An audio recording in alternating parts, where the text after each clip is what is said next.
Hi everyone folks, welcome to another episode of Yogi Dave's Hobby Podcast. This is podcast number 5. So, you know, we're getting in there.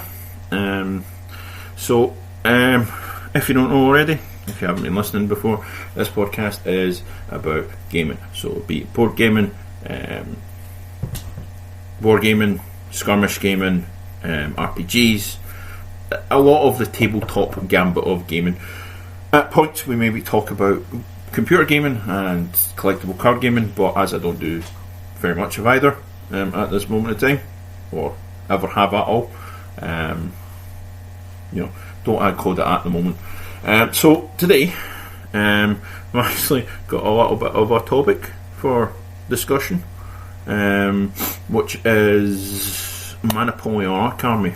So it's British Napoleonics. I do. This is a bit unusual for the podcast because normally it's just whatever pops into my head at that particular point that I want to talk about. The last one was all about RPGs rather than, rambling on about various different subjects. But this one was specifically I wanted to talk about the Napoleonics and Napoleonic gaming and what have you. Or the black powder gaming as well. My Napoleonic army is British. I have Scots Guards and Highlanders, as well as artillery and cavalry put in there as well. Haven't decided what regiment of hussars and what have you my cavalry are going to be, but when I do, I'll update you a wee bit. But obviously, me being Scottish, surprisingly enough, my Infinity character is a Caledonian. Basically Scottish. My British Napoleonic army are all Scottish, Scots Guards and Highlanders. But that's just kind of the way that I am, the way that I'm built. But the rules that I use these are made specifically for is sharp practice by Two Fat Lardies. Now, if you don't know Two Fat Lardies, they do a number of different games. They do obviously sharp practice. They do World War II Chain of Command. They do several others, I think, off the top of my head. But that's the only two that I've played personally. So it's the only two I could talk about, and I quite enjoy both of them because they're quite Chain of Command I enjoy because it's very historically based. It's very much a historic set of rules, whereas bolt action is not particularly historic. With sharp practice, the reason I use it is because obviously it's a smaller scale than black powder, and I'm not a big fan of black powder for various reasons. I don't honestly think it's a very great set of rules. I think it's a bit ponderous. It's not my thing. Whereas I quite enjoy the Two Fat Lardies systems. So, that's the reason I play sharp practice for my Napoleonics. But so basically, what I was going to talk about with Napoleonics as a subject is how to get in it. Where you buy the figures, what companies you can use, all the good stuff that will helps gamers get into games. Now, if you're a primarily Games Workshop gamer, obviously, or you're only Games Workshop gamer in your past, obviously you might not have an interest in switching to Napoleonics or historical, but it might not be something that you've thought about before, but it might be something you've thought about before but didn't know how to go about it. Obviously, I've been a member of the Glasgow District Wargaming Society for a many number of years. I've been a member for about 22 years. So that's how I got into historical gaming. I started gaming there. But I'm also a member of the Falkirk District Wargamers Club. But that's it. You find a club in your area. You find a club in your area that does historicals. You go down, you talk to them, you see what they want, you see what they do. Also, there are forums like TMP and numerous other gaming websites, whether based in your country or not based in your country. There might be players that or on there that will get you going into it. So basically, there are, I think, I'm not sure how many sets of rules for Napoleonics there are, but a lot of them are Black Powder era based rather than specifically Napoleonics. Obviously, you've got Principles of War Napoleonics. They are specifically Napoleonics, but it's using Principles of War system. Black Powder is a Black Powder era system. Sharp Practice, well, named slightly for the Napoleonic era characters. Sharp in the Bernard Cornwell books and the TV show.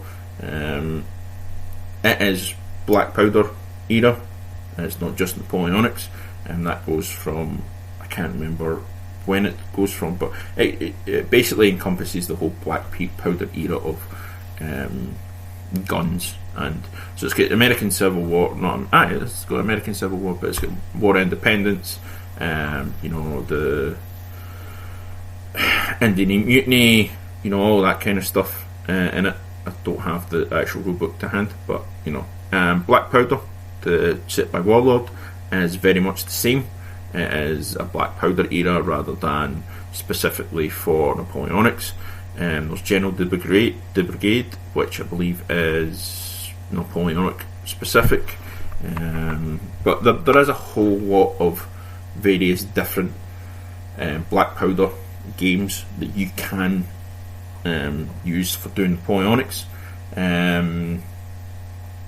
But if it's going to be you and your friends, you agree, one of you's buy Black Powder, one of you's buy Principles of War, you all buy a set of rules, you read it, you pass it around each other to see what everyone wants to play, and then that's what you play. You go to various clubs in your area. Sorry, I had to get drink. And you see what they play and see if it's what you want to do. You buy the rules, read them, decide what. Right, so if they play Napoleonics and they play Sharp Practice or whatever set of rules, you find out who's got what armies, and maybe you get an army that nobody else has or very few people have. I know when you play Napoleonics, the big two are the British and the French, but you've got the Prussians, you've got Russians, you've got various small nations that you can play. I mean, even the Americans were all involved in 1812 with the British, because that's still the Napoleonic era, it's 1812. So the invasion of Canada and what have you. I think it's an invasion of Canada anyway. The War of 1812, I can't remember off the top of my head, but I have played battles in the War of 1812, where I played the Americans against the British. Or I think I played the Americans versus the British. I can't remember. But obviously, you pick the army and the era, the part of the Napoleonic War that your group plays. So you can Portuguese and Spanish. So if it's Peninsular War, you obviously, you've got the French, you've got the British, the Portuguese, you get Spanish. If it's Napoleon's Rise, you've got France and all the other states that were brought into the French Empire by Napoleon, and all these different armies have different uniforms and different figures that you can pick up for them. So the other thing about Napoleonics is it's important to know what scale the guys that you're playing with Every time I say that, it sounds weird and sounds dirty. I don't know why. It's because I've got a dirty mind probably. But the guys that you're playing with, playing against, whatever skill they use, because Napoleonics come in 6mm, 10mm, 15mm, 28mm, 54mm. I've seen flats, so that's flat miniatures, not like the 3D miniatures that all of us are used to. There are actual players that use flats, players that use massive figures for skirmish kind of games. So it's whatever the players that you're playing games with, the scale that they use. You need to be important. You need to, if it's a group of yous, and you want to play Principles of War, which I have played and I quite enjoy, but I don't enjoy playing with certain people that play Principles of War, so I stopped using 15mm. That's what we used, was 15mm. 15mm scale. I think, to be honest, Principles of War is more length to 15mm than 28mm. But I've seen Black Powder played in 28mm, not 28mm, 15mm. Not played Sharp Practice. Seen Sharp Practice played in 15mm, but the rules you can use for 15mm, but you can also use it in 54mm. So that's an important thing. So 15mm, there are quite a number of manufacturers. The ones that I've used are Essex. I can't remember any of the others off the top of my head, but it's like anything else. You type in 15mm Napoleonic, British, French, Portuguese, what have you, what army, there'll be a list of websites that you can go to look at them. And 10mm, Pendragon are probably the best 10mm manufacturers I've seen ever on the market. 28mm is where obviously a lot of companies are at the moment, and there are loads of them. Off the top of my head, there's Victrix that do plastic Napoleonics. They do mostly British and French, but I'm pretty sure they do Russian and Prussian. I haven't looked at the website in a while, so I'm not 100% sure. You've got Warlord, obviously, who do Black Powder, who do the game. They do a massive range of Napoleonic figures. If you hold on 2 seconds. Yeah, so Warlord do British, French, Austrian, Russian, Portuguese and Prussians for the Napoleonic Wars. For Black Powder era, obviously they also do the Wars of Spanish Succession, Jacobite Rebellion, the American War of Independence, the Civil War, Madras Revolt, French Indian War, Plains War, Crimean War, Anglo-Zulu War, Seminole Wars as well. So I will talk a little bit about different Black Powder eras at different points, but obviously these are like the big ones that they do with the Black Powder rules. There's also Perry miniatures. No, do Napoleonic. They do plastic as well as metal. Not a great big plastic range, but a plastic range nonetheless. I'm just bringing it up. And they also do a lot of the same eras as obviously Warlord do, but they do other eras as well, do other armies. But I'll bring it up just now. So for Napoleonics, the Perrys do French, British, Brunswick, Dutch, Belgian, Nassau, Prussian, Austrian, Russian, Confederation of Rhine, Bavaria, Kingdom of Holland, Danish, Norwegians. They do French in Egypt because Napoleonic did go into Egypt at one point.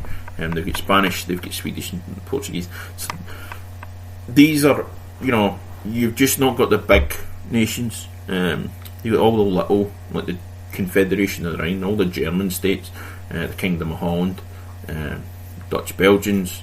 So the Kingdom of Holland and Dutch Belgians are different because Dutch Belgians were in the Battle of Waterloo. Kingdom of Holland was, I'm pretty sure it was a French vassal at one point. Yeah, it's a French vassal, but not for very long. So for Napoleonics,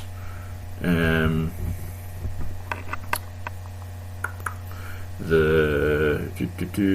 do for Perry, they do the British Napoleonic line, Hussars, Light Dragoons, French Napoleonic infantry, heavy cavalry, so that's cuirassiers and carbineers,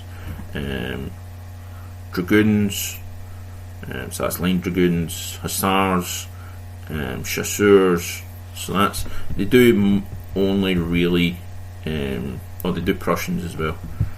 So Prussians, infantry and Jaegers. They're really the big ones. You do have like front rank as well that are quite. I think front rank have quite a large range as well. So yeah, so they've got Prussians, Austrian, Bavarian, British, French Napoleonic, Hanoverian, Nassau, Napoleonic Netherlands, Napoleonic Polish, Portuguese, Russian, Spanish, Württemberg, which I'm assuming is another German state. I'm actually not particularly sure. So they do quite a number of range as well. Don't have any of them. The only figures I personally own are Victrix, Perry's, and Warlords. But Essex, who do 15 mils, also do 28 mils. You've got Bicon Miniatures, I think Old Glory, I'm not sure, used to do Napoleonics, but I'm not 100% sure.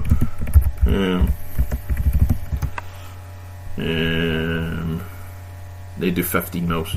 Old Glory do 15 mils, not 28 mils. But yeah, so Essex, I've got Austrian, British, French, Russian. So they've got the big states.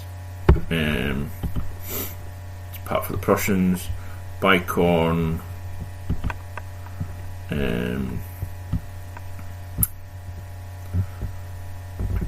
do French, British, Wurtemberg, Austrian, Swedish, Brunswick, Bavarian, Prussian, Russian, Saxon, Baden, Spanish, Dutch, Belgian.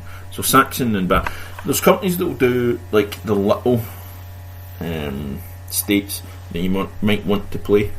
If you want something a little bit different, not everyone has. Some people like that. Some people like that little offshoot army, maybe. So the Kingdom of Saxony and that kind of thing. Now, for sharp practice, I don't think there are a lot of rules for all the smaller states. But you make them up as you go along because the rules are in there. There's rules for making points. So if you want, you investigate how the Saxony army was trained and all the rest of that kind of stuff, and you do points. There is a way of doing it with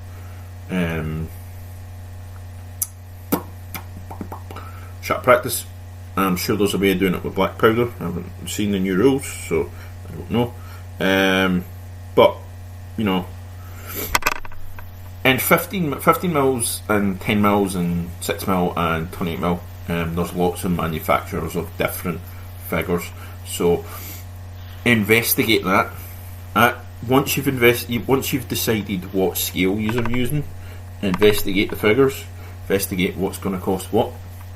Obviously, if you go for 28 mil, they're going to be more expensive. 28 mil is more expensive than most per figure.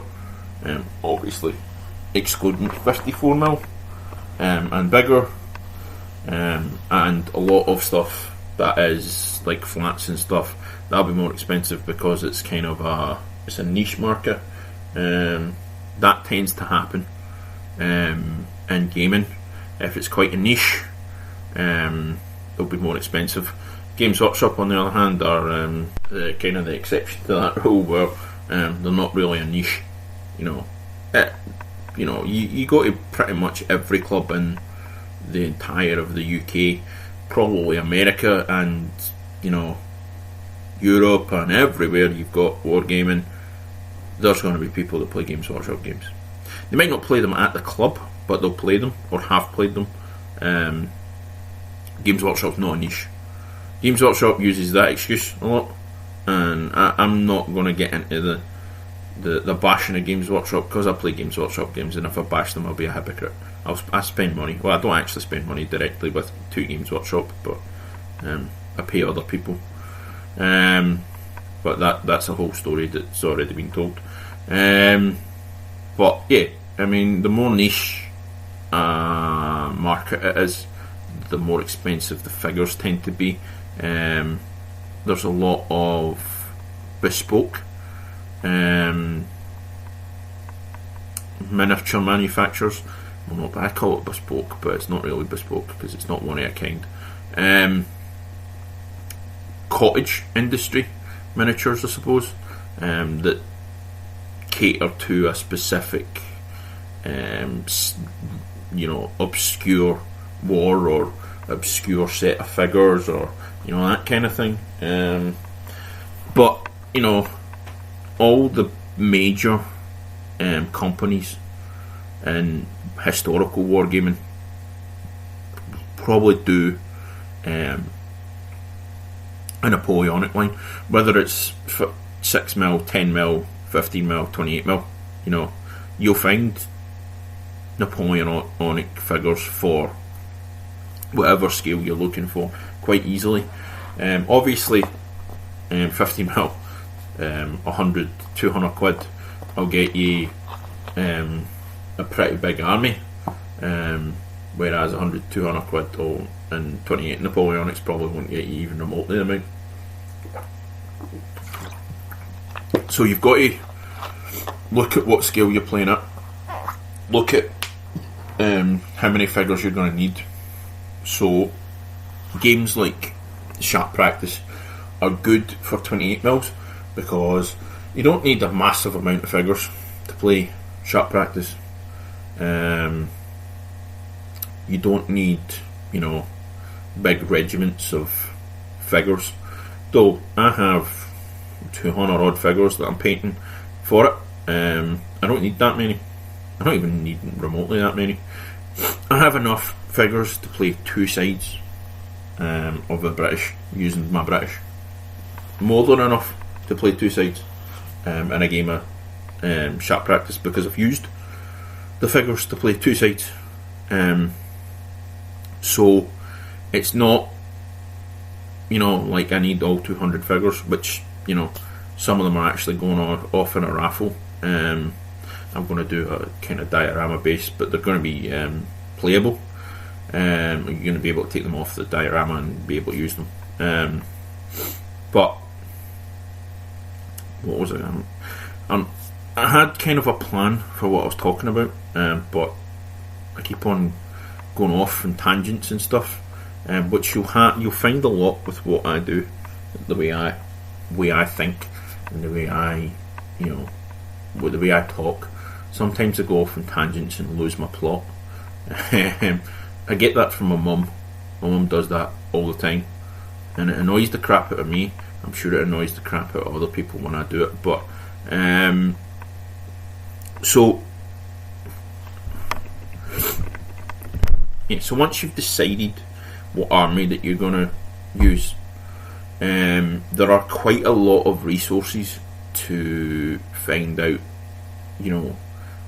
what army, what colours and everything that your army were, what colour uniforms they wore, how they were dressed, how officers were different from other units, the other men in the army, how different units wore different uniforms. So obviously British Rifles, as was made famous in the Sharp movies, they wore green jackets and trousers, and their shakos were different colour from the base British shako. It's kind of a dark greeny colour, bottle green, I think they call it. So obviously they've got a different uniform, but also all Scots Highlander regiments had kilts rather than trousers, or their officers might have wore trews. Sergeants sometimes had pikes rather than guns, for some mad reason. All my sergeants and what have you have pikes. Well, not all of them, but many of them have pikes rather than guns. Obviously, British musicians, unless they were guard units, their jackets were opposite colours, so your facing and your jacket colour were reversed. So red facings and whatever colour your jacket was, your facings were on the rest of you guys, that was the colour, unless it was guard units or certain other units, or after a certain period. So there's things like that that go into research. So you choose whichever. So I'm British Napoleonics. So I chose, right, my line infantry aren't going to be line infantry, they're going to be guard. So Scots Guard. So I found out what uniform colours the Scots Guard wore. So it's blue with red with blue facings. So it's like, right, okay. So there's also whether or not your infantry is going to be your centre company, because the Napoleonic regiments, right? So at least with the Napoleonic British, you had your centre companies and you had your flank companies. So I have centre company and flank company miniatures. So flank companies would be, essentially there was two flank companies, one of which would be light infantry and one of which would be grenadiers. So grenadiers were essentially the bigger men in the unit, that would be the guys that would lead the charge, and they were braver. Sometimes they would be skirmishers, but they were there to set a good example for the other companies.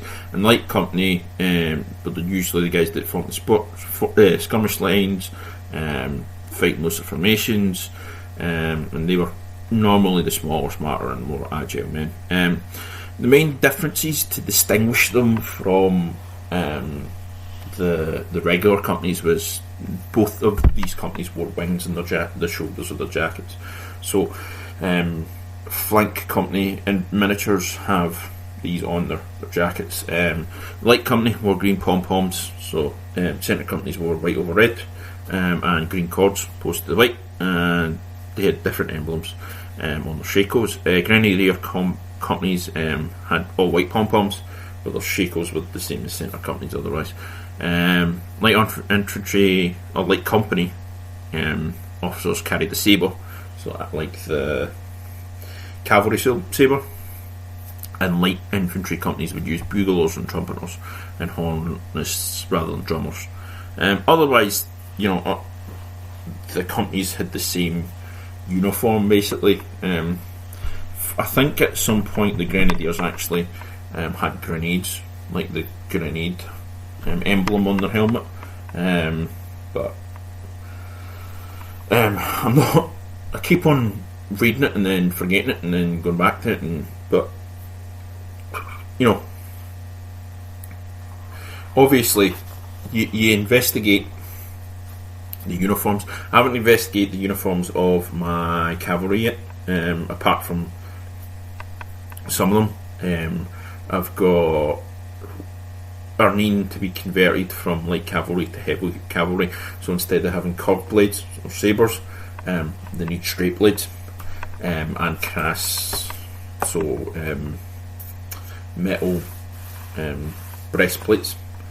I need to find some metal breastplates to put on over their jackets, though that's going to be a bit difficult because some of them have got their hands sculpted to their side, their obviously where the reins are on the horse models, so I'm going to have to find a way around that. But that's a wee bit of converting that I'm doing, because obviously right now I don't have the cash to go out and buy heavy cavalry. Some point I will be buying Scots Greys, so that's obviously another Scottish cavalry regiment. But when you're, I didn't really plan my army. I'll be absolutely honest. It was basically, right, I'm buying this, I'm buying that, I'm buying the next thing. It's maybe not the best thing in the world to do, is to go out and buy shitloads of figures and not plan it. But that tends to be the way that I do things. With my Highlanders, they were actually an addition to the army, because I thought, well, I can use Highlanders in sharp practice, so right, I'll go out and buy them. I'll be honest, my line infantry was bought years ago when it was like cheap. It was the cheap, crappy Victrix plastic that they used back then. Because the thing is, different plastic figure manufacturers, I don't think Victrix, the guy that runs it, had anything to do with Games Workshop, whereas the vast majority of the British ones, at least, everyone worked for Games Workshop at some point in their time in the industry. Your Warlord was started by X Games Workshop, Mantic was started by X Games Workshop, obviously Perry Miniatures, the Perrys, I'm not sure whether or not they still work for Games Workshop at times, but obviously they used to work for Games Workshop, or still do. All the big plastic manufacturers, at least in the UK anyway, all at one point worked for Games Workshop. So these guys all have the knowledge that they've taken from working there. Whereas I don't think the guy that was in charge of Victrix had that, and the plastic right at the beginning was not the best plastic and would snap quite easily, and it annoyed the crap out of people, including myself, which is why I stopped building them. I think I built 3 at one point and stopped, but I've got I had the whole box full of them, like 52 figures to put together. But now, obviously, I've started doing Napoleonics. I want to continue to do Napoleonics, and I've got that army. So I added to it. I added the flank company. I added some rifles from Warlord. I added the cavalry from Perry. I added the artillery from Victrix, because it's the only plastic artillery that I can see, and it was quite cheap, and I got it. So that made me happy. But there is, it's the thing you've got to think about. Really, what I should think about every time I start a new game, start a new era, start a new historical period. What am I getting myself in for or into, and how much is it going to cost? And plan it out, which I've done. I'm going to get Caledonians for Infinity, and I planned that out. I know what I'm getting, I know what I need, so I'm like, right, okay, that's that. I can safely say this is how many figures I'm going to be buying, or people are going to buy for me for Christmas and birthdays and what have you. So I know I'm not going to go overboard. That has always been my biggest problem, going overboard when I'm starting new things. So learn from my mistakes. Before you even go out and buy figures, plan what time you've got to paint them, what time you've got to build them, what time, how often you're going to use it, how big a battle you're going to play, how big,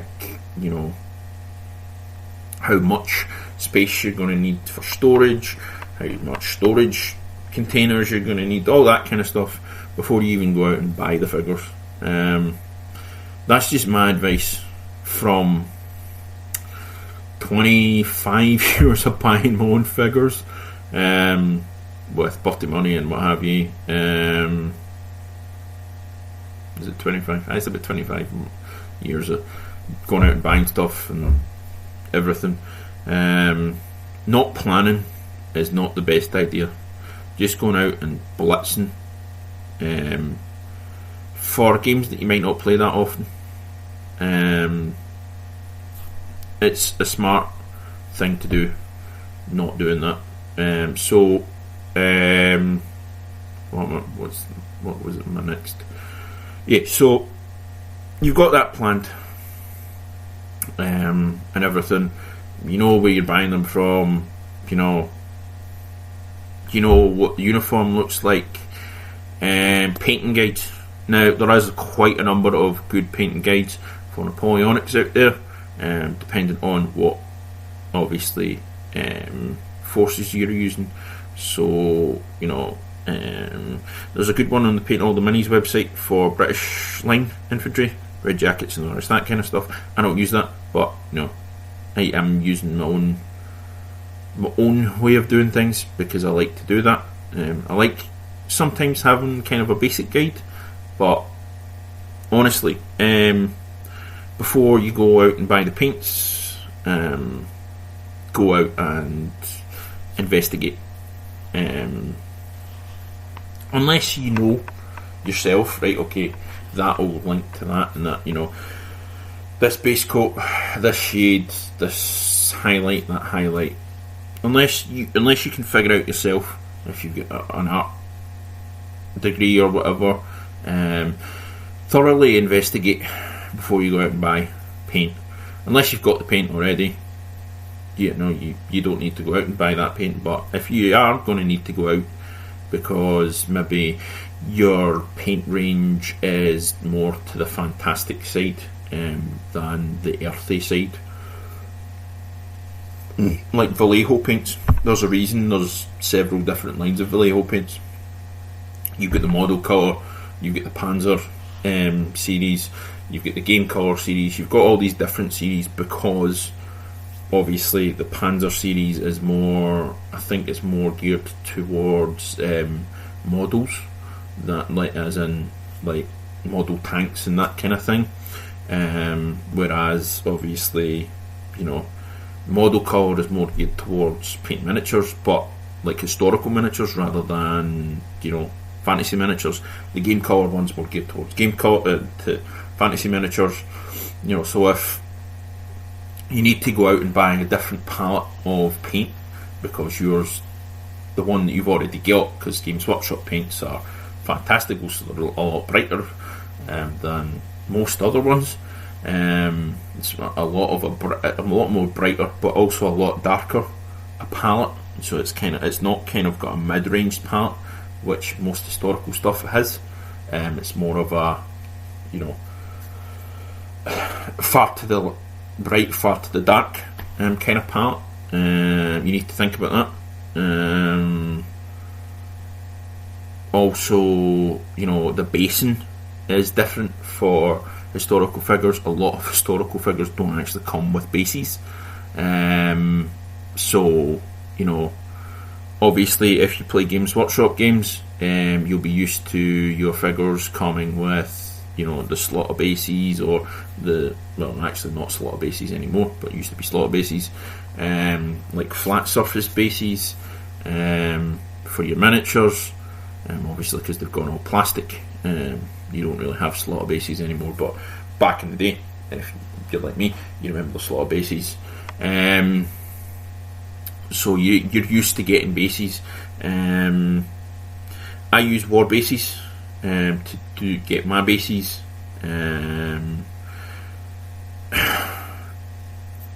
With war bases, they're obviously based in the UK. So if there's a similar company, if you're in the US or you're in Europe, and you don't need to get the postage from UK, that's a good thing. But that's who I use. I use them for my bases for my Napoleonics, and any spare bases I need for my Games Workshop figures. Any terrain bases I need, I get from them. Movement trays I will get from them as well. which are important when you're playing things like Black Powder and Sharp Practice. So, investigate the rules thoroughly to know what kind of bases you're needing, and if you're going to be playing with a group of players, that their bases are a certain size. So my bases are 2 pences. I actually put mine on 2 pences because there's no point in me trying to use 2 pences in the shop, because 2 pence will get you fuck all. I use it, like I said, 2 pences and 2 pence size bases from more bases. So yeah, I use them, but there's players in the Falkirk Club that I've got 1 pence size bases, so they're smaller bases. I would have to, I suppose, paint and rebase my entire army, which not something I really want to do, but I might have to look into that if they're not cool with me having my 2 pence bases against the 1 pence bases. Doesn't really look right when you're doing a display or anything like that, but yeah, it is what it is. But if you are a group of players that are starting playing these games together, you decide a basing size and a movement tray size, so you can, you've agreed on it, so that's the size it's going to be. What else? So I think that's very much on me done on the investigating and the preparation for your gaming. Now I'm going to tell you why I prefer Napoleonic and doing Napoleonics, doing Sharp Practice to Black Powder. Now Black Powder is a 28mm large scale set of rules, so obviously it's big armies. I think you can play smaller armies, but I don't know what it is with the Warlord Gate sets of rules. I don't seem to warm to them, though a lot of them are written by X Games Workshop, so you would think you'd be warmer to them because that's what you play in a large amount compared to other games and what you have played as well. I play 40k, I play Necromunda, I used to play loads of Warhammer, played more time. For years my main gaming was Games Workshop, so you would think I would be warmer, will have a warmer reception for the Games Workshop games, but I don't seem to have that with games that were written by X Games Workshop. But I don't know what it is with Black Powder and Bolt Action and those games. I don't like them. It's as simple as that. You might enjoy them. I'm not saying because I don't like them you shouldn't go like them, or because I don't like them you shouldn't like them if you do like them. It's just how I feel. And I know earlier on I talked about how I prefer Chain of Command to Bolt Action because it's far more historically rooted. The reason I like that fact is that if you've got little small units in Bolt Action, it doesn't matter. The morale isn't affected. When players take fucking Germans and they take the minimum amount of troops so they get the maximum amount of machine guns, that's annoying. Whereas if you play Chain of Command, if you have the minimum amount of troops and the maximum amount of machine guns, your morale is going to suffer because you're not full sized units. So that's going to be a problem for you. If you get one guy killed, your morale might go to shit because of that. And that's why I kind of like that. But the fact that the Napoleonic rules by Too Fat Lardy Sharp Practice is very much built as if it's a book you're writing. So they've got dastardly characters and heroic heroes and, you know, all that kind of stuff built into the rules, I actually enjoy.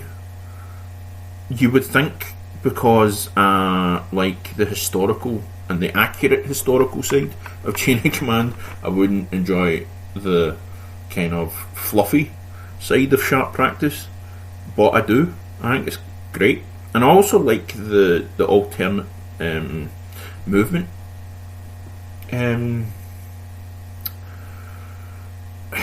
Mechanic. I was looking for the word there, I couldn't think of it. The mechanic that you use to do your movement, like your unit activation in Sharp Practice. So, you know, you have counters or cards for each leader, and you have flags. So, depending on the sides of the armies, depends on how many flags you've got. So, you know, if you've got 6 officers and 4 or 5 flags, I can't remember how many it is off the top of my head, and these all either go on a bag or go on a pack, and your opponent's got similar, shuffled together, and they get picked alternatively. You know, if 4 flags get pulled out at any one time in a row, you know, a unit, the last unit to move or fire, depending on how you roll, on the bad things happen or the weird things happen table, you know, they might move, or officer might get hurt, or they might fire, or they might run out of ammo, or different things that would happen in a battle. You know, those weird you know, runs of luck or runs of bad luck that happen to armies in battle would happen. You know, these things happen if this happen, you know, with this mechanic, which I really enjoy. And also there's a card that they call Tiffin, so it's obviously high T. There's a card in there, so that ends the turn, so there's a random end to your turn. If turn's ended and, you know, Tiffin is pulled, and it's in the next, what's rounds rather than turns, because once Tiffin is pulled after, like, it's the first card, that's the end of a turn, and then, you know, any morale issues that might have happened become, like, units that run are gone from the battlefield, because they've not been able to pull the morale together before the end of the turn. You know, all these different bits and pieces make that game really, really fun to play, and really, really fun to teach other players.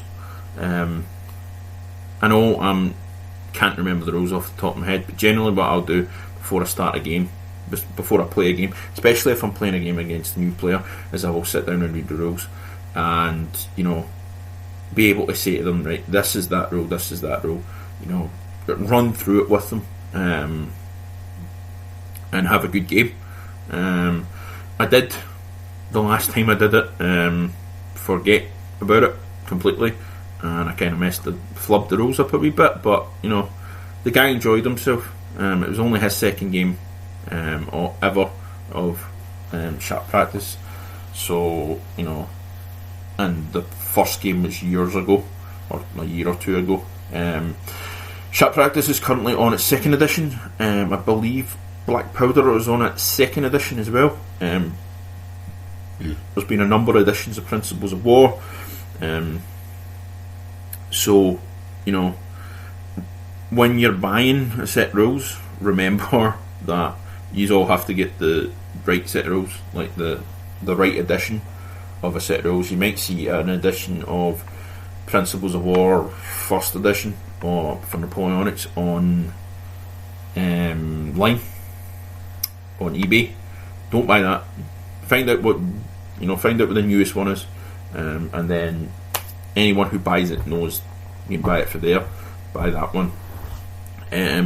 But as I said in the beginning, investigate thoroughly the sets of rules.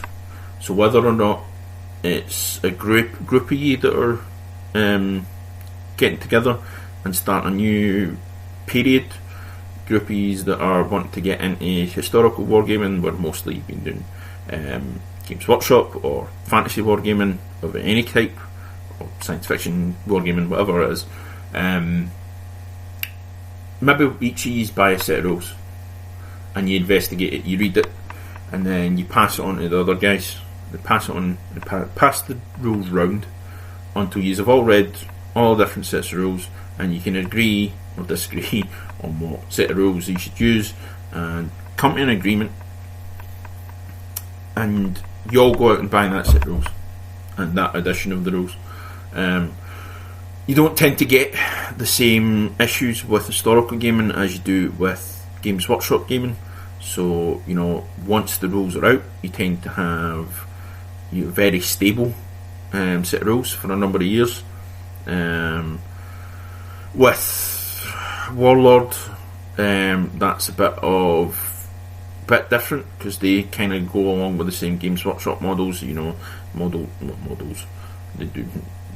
Guys that did Games Workshop, so this is what you would not be surprised. They'll release the rules, and they'll release like army lists, books, different intervals. Though they will have rules in the back of the book that let you play whatever British and German and what have you. For I think in the Bolt Action book, at least in the first one, they had like minimal army lists. So they could release like specific campaigns and specific units and that particular whole kettle of fish. But on the most part, companies will release a set of rules. At least like Principles of War has got all the armies mostly for Napoleonics and the Napoleonic rules. At least the set of rules I had, the Two Fat Laddies rules tend to have the more well-known armies and units of a particular period and war. In the chain of command, they've got the British, the Germans, the Americans, and the Soviets for the late war.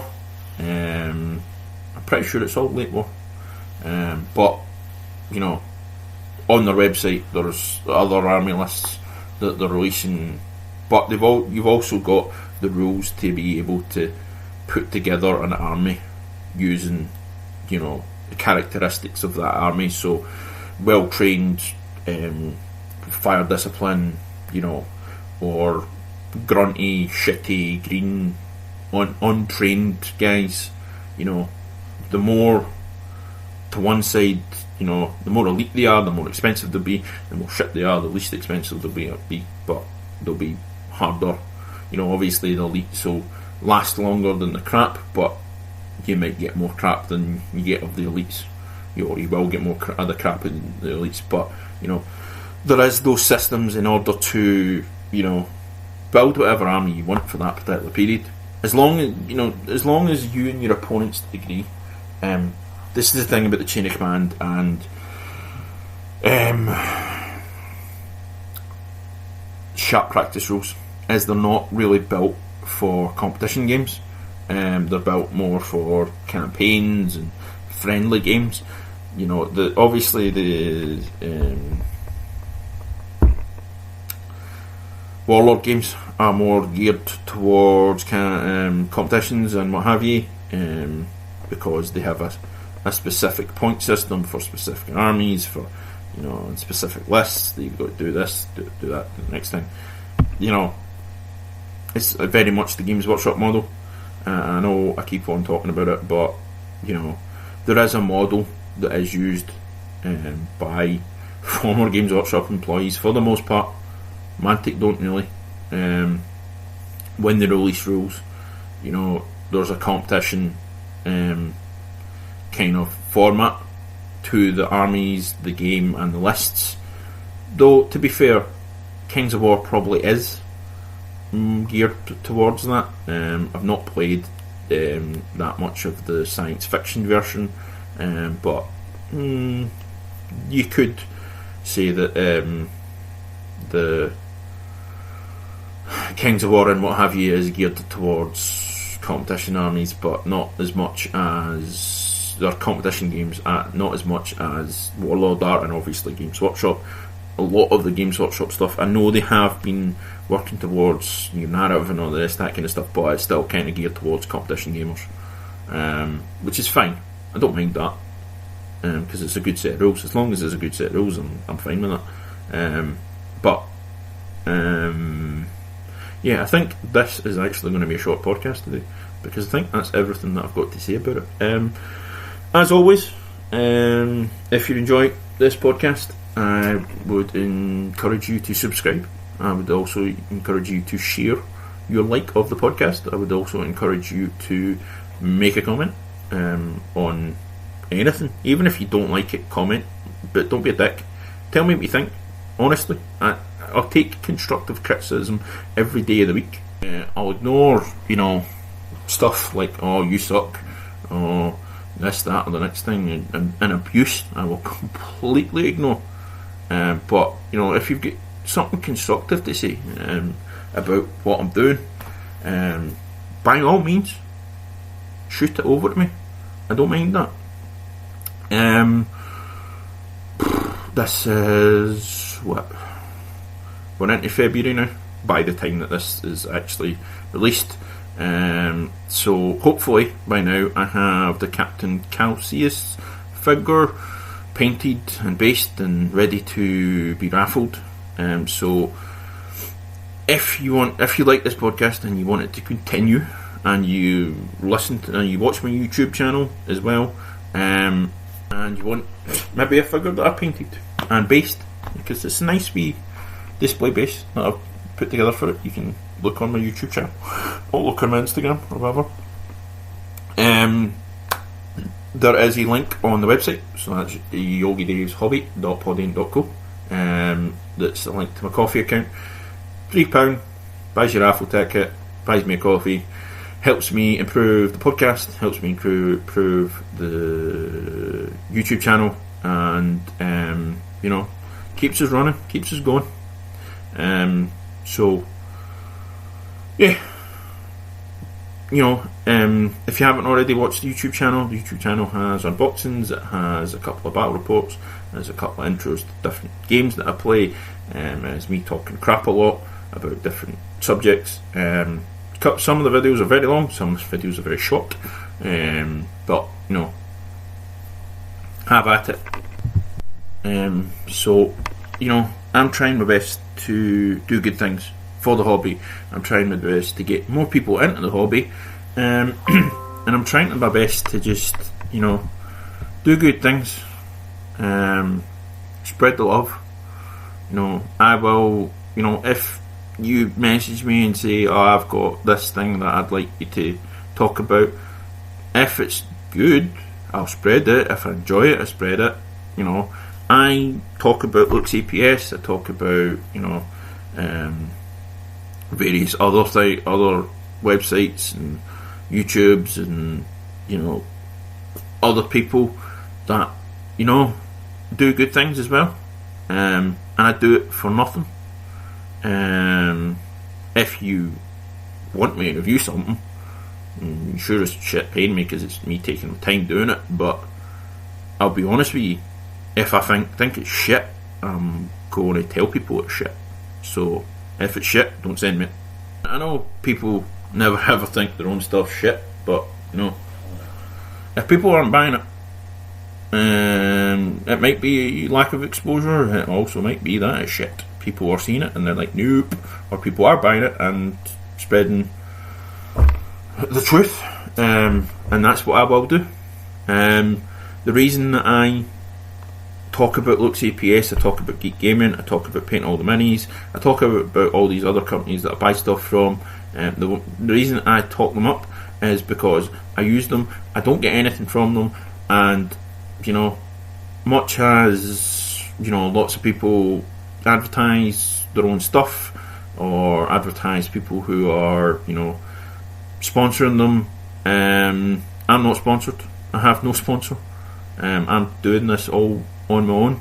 I'm paying the cost of the service here. for this podcast. I do everything with the YouTube channel for nothing. It's all stuff that I bought myself. It's just going to be how I do things. I don't want to go out and get advertisers for various reasons. One, it's shitloads of work. Two, I'm not very well known. I don't know how well known I'm ever going to get. And also, you're kind of beholden. You spend money. People spend money to advertise with you.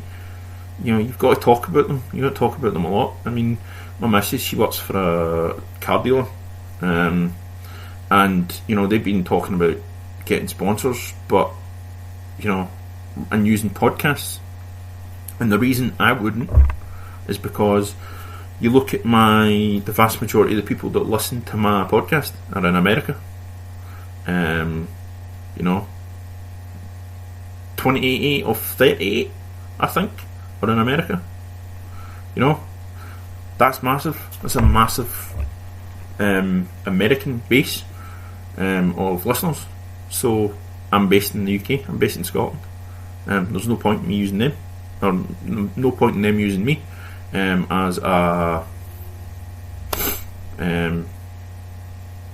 sponsee, because they're not going to get any business for it.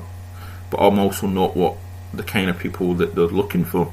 I don't think, obviously gamers use used cars, but I'm kind of not, my audience isn't kind of their audience that they're looking for, I don't think, honestly. But if I was to get a sponsor, it would be gaming related. It's got to be something, and it's got to be something that I will actually use. It can't be something that I don't use, because if I don't use it, I'm going to get bored of going, I've got to do this ad, I've got to do that ad.